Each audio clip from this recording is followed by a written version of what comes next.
Baik, yang selanjutnya yaitu peran sektor publik sebagai pemberi kerja dan konsekuensi dari agenda modernisasi.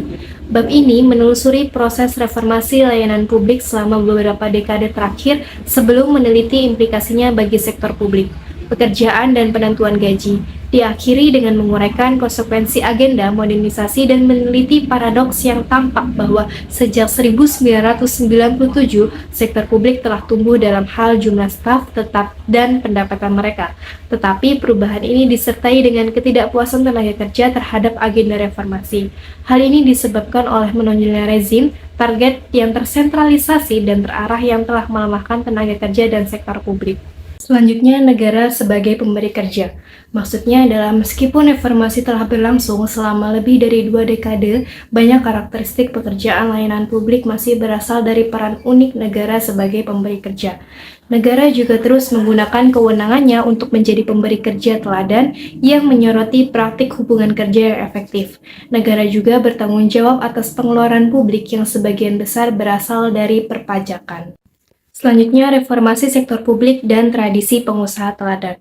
Sejak tahun 1945 dan seterusnya, lapangan kerja sektor publik di bidang kesehatan, pendidikan, dan layanan sosial tumbuh pesat sebagai bagian dari pengembangan negara kesejahteraan. Bagi Friedman dan Morris, 1989, menurutnya negara adalah perusahaan teladan yang memberikan contoh kepada sektor swasta dengan mendukung prinsip-prinsip keadilan, keterlibatan, dan ekuitas dalam perlakuan terhadap tenaga kerjanya.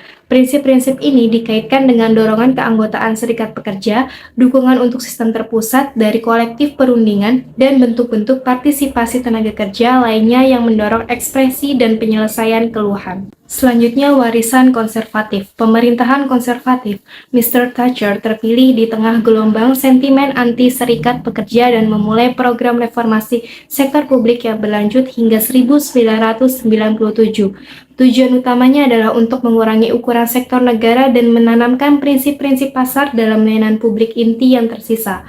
Komponen yang paling terlihat dari agenda ini adalah program privatisasi yang luas jangkauannya, industri dan utilitas nasional seperti gas, air, dan listrik diprivatisasi dalam skala yang tidak terlihat di tempat lain di Eropa yang melemahkan pengaruh serikat pekerja di sektor-sektor ini dan ekonomi yang lebih luas. Selanjutnya ada ketenagakerjaan sektor publik. Pekerjaan sektor publik berfluktuasi sebagai respons terhadap reformasi organisasi dan manajerial. Misalnya pada ketenagakerjaan sektor publik di Inggris berdasarkan sektor jumlah pegawai.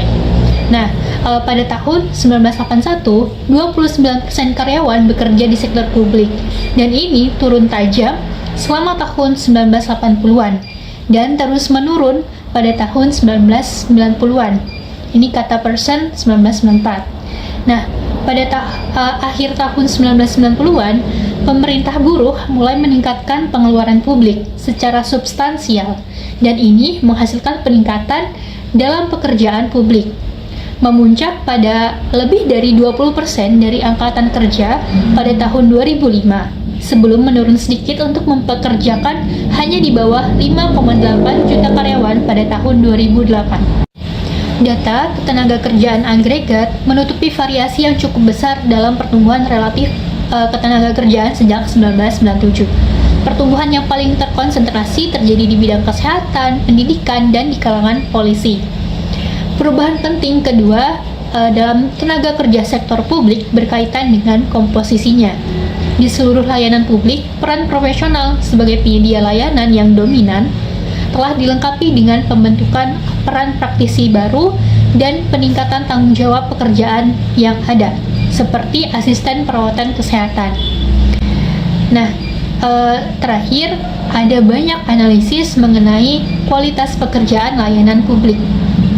Kritikus agenda modernisasi telah menyatakan bahwa penggunaan agregat bersama dengan bentuk organisasi kerja yang lebih fleksibel dan teloris telah mengikis pengaruh profesional dan telah digunakan untuk mengintensifkan pekerjaan yang mengarah pada karakterisasi restrukturisasi buruh baru sebagai kerja keras. Ini merupakan pendapat dari Lau dan Mooney 2007. Reformasi penentuan gaji. Reformasi penentuan gaji telah menjadi inti agenda modernisasi pemerintah yang dimaksudkan untuk mengatasi ketidaksetaraan gender, memperkuat hubungan dengan kinerja, dan mendorong fleksibilitas yang lebih besar. Reformasi manajerial mendorong para pengusaha untuk menghubungkan pengaturan gaji dengan keadaan setempat. Data survei hubungan kerja di tempat kerja menunjukkan peningkatan dramatis dari 36% pada tahun 1990 menjadi 59% pada tahun 1998 dalam proporsi manajer hubungan karyawan yang bertanggung jawab atas gaji dan kondisi kerja. Badan Peninjauan Pembayaran. Sistem Badan Peninjauan Gaji mencakup 1,8 juta karyawan dengan tagihan gaji tahunan melebihi 56 miliar pound sterling. Badan-badan terpisah ada untuk setiap kelompok profesional, termasuk dokter, dokter gigi, perawat, pegawai senior, dan hakim, guru, dan angkatan. Yang selanjutnya yaitu pembayaran yang setara. Di samping perubahan kelembagaan, tujuan kedua dari modernisasi gaji adalah untuk mengatasi masalah kesetaraan gaji. Dalam 2 dekade terakhir, menjadi jelas bahwa sistem gaji yang kompleks dan belum direformasi tidak mematuhi undang-undang kesetaraan gaji. Isu-isu utama meliputi yaitu penggunaan lamanya masa kerja sebagai kriteria untuk perbedaan gaji, yang secara tidak langsung dapat mendiskriminasi wanita yang mengambil cuti karir untuk mengurus anak. Lalu isu kedua yaitu akses ke pembayaran bonus dan dapat mengecualikan beberapa kelompok. Isu ketiga yaitu perbandingan antara pekerja pada struktur gaji terpisah dalam layanan atau organisasi yang sama. Lalu isu keempat yaitu pengembangan penggunaan evaluasi pekerjaan formal untuk menilai gaji yang sama untuk pekerjaan yang bernilai sama. Selanjutnya pembayaran berdasarkan kinerja. Menyelaraskan penghargaan dengan kinerja telah memberikan dimensi ketiga dari modernisasi penentuan gaji. Pemerintah konservatif berfokus pada pembentukan gaji terkait kinerja individu atau PRP, yang memicu pertentangan kuat serikat pekerja dan dukungan terbatas dari manajer yang terutama menggunakan untuk meningkatkan upaya kerja.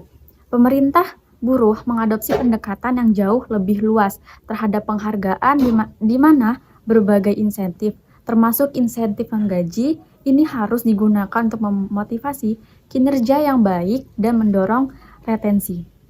Lalu kemitraan sosial. Pemerintah telah berupaya untuk mengamankan dukungan serikat pekerja bagi sistem pembayaran baru yang memfasilitasi perancangan ulang layanan, menukar persyaratan pemberi kerja untuk pekerjaan yang lebih fleksibel dan hubungan kerja yang kooperatif dengan prioritas serikat pekerja untuk keamanan kerja dan peningkatan standar ketenagakerjaan.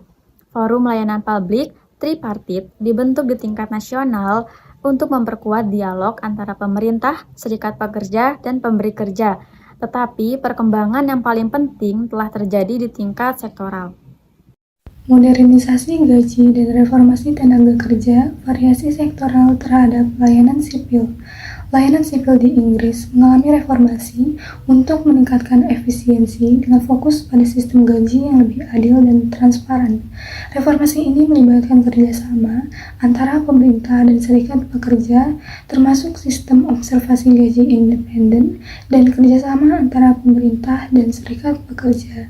Namun, implementasinya tidak merata dan masih terdapat tantangan seperti resistensi dari pegawai dan serikat pekerja terhadap perubahan. Selanjutnya terhadap layanan kesehatan nasional. Pemerintah buruh pada tahun 1999 mengusulkan modernisasi sistem pembayaran layanan kesehatan nasional atau NHS secara menyeluruh setelah kegagalan eksperimen pembayaran lokal sebelumnya. Reformasi ini bertujuan untuk mengatasi ketidaksetaraan dalam gaji dan kondisi kerja, serta untuk meningkatkan hubungan antara kinerja dan ketidakseimbangan. Salah satu fokus utama adalah pada penentuan gaji yang lebih adil dan transparan, yang diharapkan dapat memperkuat motivasi dan produktivitas tenaga kerja di sektor kesehatan. Selanjutnya terhadap pemerintahan daerah. Pada tahun 1997, Perjanjian Status Tunggal diperkenalkan untuk memperbaiki hubungan kerja di pemerintahan daerah. Tujuannya adalah untuk menciptakan aturan yang menyepakati struktur gaji yang berlaku untuk semua staf. dengan tujuan untuk menyamakan kondisi kerja seperti jam kerja dan hari libur antara pria dan wanita, serta antara pekerja kasar dan staf administrasi di setiap otoritas daerah. Pemerintah daerah bertanggung jawab untuk menyediakan layanan publik di tingkat lokal, namun mereka seringkali terhambat oleh keterbatasan pendanaan yang mempengaruhi kemampuan mereka untuk memenuhi tuntutan gaji yang setara dan kondisi kerja yang adil. Baik, di sini saya akan membahas tentang diskusi tantangan modernisasi. Perubahan dalam struktur organisasi, peningkatan tekanan, kompetensi, dan kinerja telah mengubah dinamika hubungan ketenagakerjaan di sektor publik.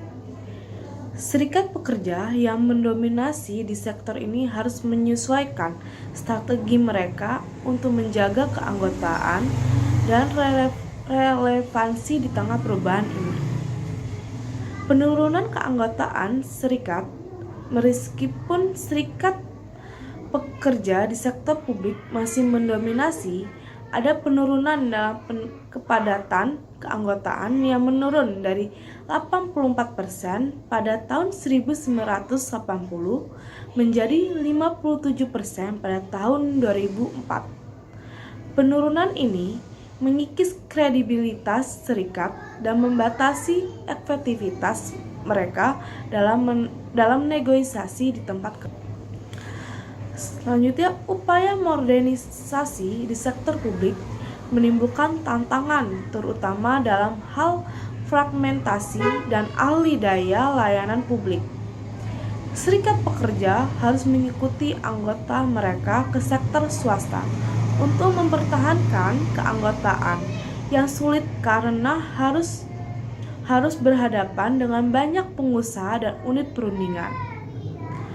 Strategi serikat pekerja, yang dimana serikat pekerja seperti Unison telah memperluas basis keanggotaan mereka ke kelompok pekerjaan yang sebelumnya kurang diperhatikan, seperti asisten perawatan kesehatan.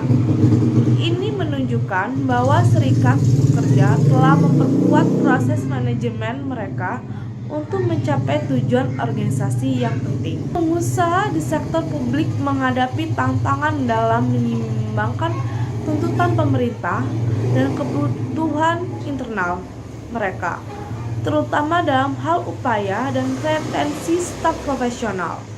Kekhawatiran tentang konversi struktur upah dan penentuan upah yang lebih tersentralisasi menambah kesulitan ini. Implementasi reformasi upah yang efektif membutuhkan investasi besar dalam waktu dan sumber daya manajemen, serta kesepakatan yang tinggi antar serikat pekerja dan dukungan tambahan dari pemerintah pusat. Ketidakpastian masa depan, dengan meskipun ada upaya untuk melibatkan kembali staf profesional dan mendukung keterlibatan pengguna, prospek agenda modernisasi tetap tidak pasti. Resesi yang parah di Inggris mempengaruhi pengeluaran publik dan lapangan kerja, memicu ketidakpastian dalam pelaksanaan reformasi lebih lanjut.